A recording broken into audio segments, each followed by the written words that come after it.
kusangana kwatiri kuita zvakare pachannel ino yeZimWitness TV, apo tinenge tichikupai nyaya dzakasiyana-siyana dziri kuitika munyika yedu yeZimbabwe.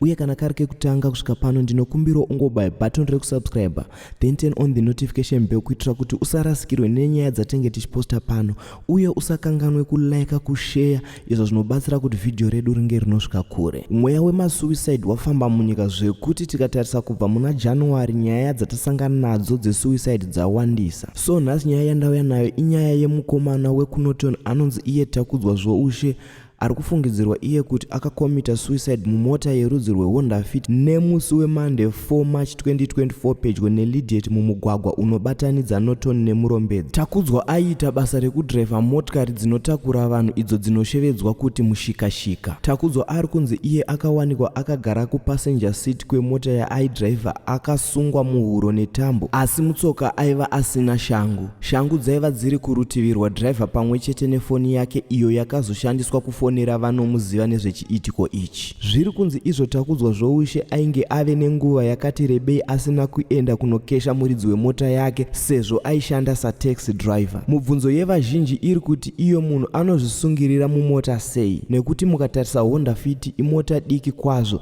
zvokuti munhu akwanise kunge achizvisungirira. Uye vamwe vari kufungidzirwa kuti sezvo mukomana aive ane nguva asina kunokesha, aive nemari saka akasvika pakupondwa akatorerwa mari. Uye vamwe vari kuti dai yaiva iri suicide munhu ainyora kakatsamba kana kufona kuti ini ndazvipfudza. Asi mhuri yeZimbabwe tinongoti inzira yedu tese, ngatichemei tine tariro. Ndongoti kumhuri yekwana Takudzwa, chemai muine tariro. Mhuri yeZimbabwe ndinokutendai nekuva nesu pachannel ino. Ngatisanganei panyaya inotevera.